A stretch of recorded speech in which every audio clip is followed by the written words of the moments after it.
ఓం శ్రీ గణేశాయ నమః. ఓం శ్రీ సరస్వత్యై నమః. ఓం శ్రీ గురుభ్యో నమః. 24వ అధ్యాయం ప్రారంభం. సిద్ధయోగి ఇంకా ఇలా చెప్పారు. త్రివిక్రమ భారతి శ్రీగురుని నిందిస్తున్నాడని విని రాజు ఒకరోజు స్వామితో, స్వామి, అతడు మిమ్మల్ని నిందిస్తుంటే మీరు ఊరుకుంటారేమి? అతని యజ్ఞాన్ని తొలగించరాదా అని వేడుకున్నాడు. శ్రీగురుడు అంగీకరించి బయలుదేరారు. రాజు వెంటనే స్వామిని పూలమాలలతో అలంకరించి పల్లకిలో కూర్చోబెట్టి రాజలాంఛనాలతో కుమసీ గ్రామానికి తీసుకువెళ్ళాడు. ఆ ఊరేగింపు మహావైభవంగా కుమసీ గ్రామం సమీపించే సమయానికి త్రివిక్రమ భారతి పూజ చేసుకుంటున్నాడు. ప్రతిరోజు నరసింహావతారం అతనికి దర్శనమిచ్చేవాడు.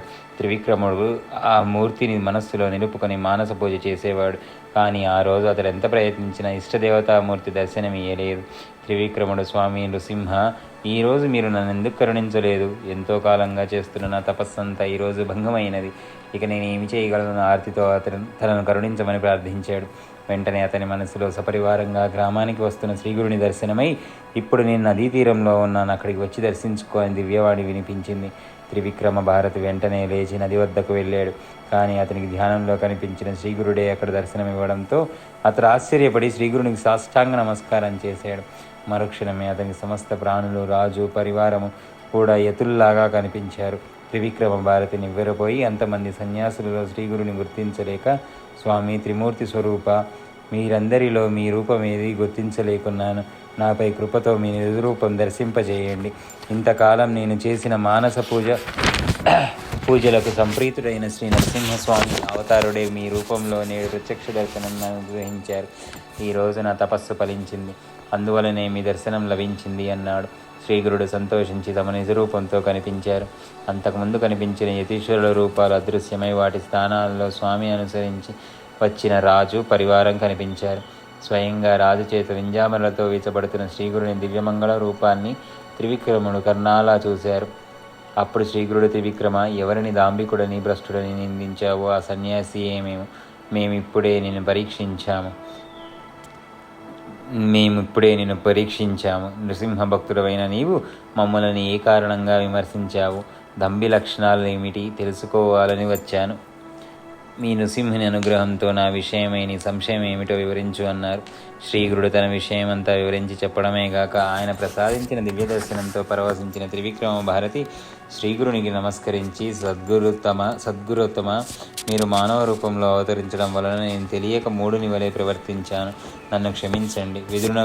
విదురుని వద్దకు, ద్రౌపది వద్దకు అనుగ్రహించవచ్చిన శ్రీకృష్ణుని వలె నన్ను అనుగ్రహించడానికి మీరే స్వయంగా వచ్చారు. మీరు సాక్షాత్తు త్రిమూర్తి రూపమైన పరమేశ్వరులే. పగటి వెలుగును చూడలేని గుడ్లగూబ వలె అజ్ఞాని అయిన నేను మీ పరంజ్యోతి స్వరూపాన్ని గుర్తించలేక భ్రమించాను. మీరు నన్ను జ్ఞానమనే నావలో ఎక్కించి మీ కృపయనే అనుకూల వాయువును ప్రసరింపజేసి ఆత్మయనే ఒడ్డును చేర్చండి. భారతంలో అర్జునునికి శ్రీకృష్ణుడు విశ్వరూపంలో దర్శనమిచ్చిన కథ విన్నాను. కానీ ఇప్పుడు మీ అనుగ్రహంతో మీ విశ్వరూపం ప్రత్యక్షంగా దర్శించి కృతార్థునవుతాను. భేదబుద్ధిని సులభంగా తొలగించగల చింతామణి వలె మీరు నాకు ఈనాడు లభించారు. మీరే నా ఉపాస్య దైవమైన నరసింహ స్వరూపులు. శరణుని స్తుతించాడు. శ్రీగురుడు అతనిని అనుగ్రహించి, త్రివిక్రమ, నీ భక్తికి సంతోషించాము. నీవు నృసింహస్వామికి చేసే అనుష్ఠానం మాకే చెందుతుంది. అదే చేస్తుండు. నీకు పునర్జన్మ లేదు. నీకు జీవన్ముక్తుడై పరమాత్మలో ఐక్యమవుతావు అని ఆశీర్వదించి త్రివిక్రమ భారతిని ఆ గ్రామంలోనే ఉండమని ఆదేశించారు. తర్వాత ఆయన గ్రామాధిపతితోనూ పరివారంతోనూ, మాకు అనుష్ఠాన సమయం అయింది, మేము ముందుగా వెళ్తాము, మీరు వెనకరండి అని చెప్పి మనోవేగంతో సంగమానికి చేరుకున్నారు. తర్వాత శ్రీగురుడు స్వస్థానమైన గంధర్వపురం చేరారు. కనుక నామధారక, శ్రీగురుడు భగవంతుడు కాడని మానవమాత్రుడైన తలచేవాడు 7 జన్మల నరకం అనుభవిస్తాడు.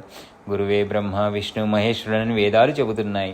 నా మాటపై విశ్వాసముంచి లోకులు శ్రీ గురుపాదాలను ఆశ్రయించుగాక. అందరికీ అందుబాటులో ఈ గురుకథ అనబడు చలివేంద్రమును స్థాపించ దీని నుండి ప్రజలు గురుకథామృతమును సేవింతురుగాక అన్నారు సిద్ధయోగి. శ్రీదత్తాయ గురవే నమః. శ్రీపాద శ్రీవల్లభాయ నమః. శ్రీ సరస్వత్యై నమః. 24వ అధ్యాయం సమాప్తం.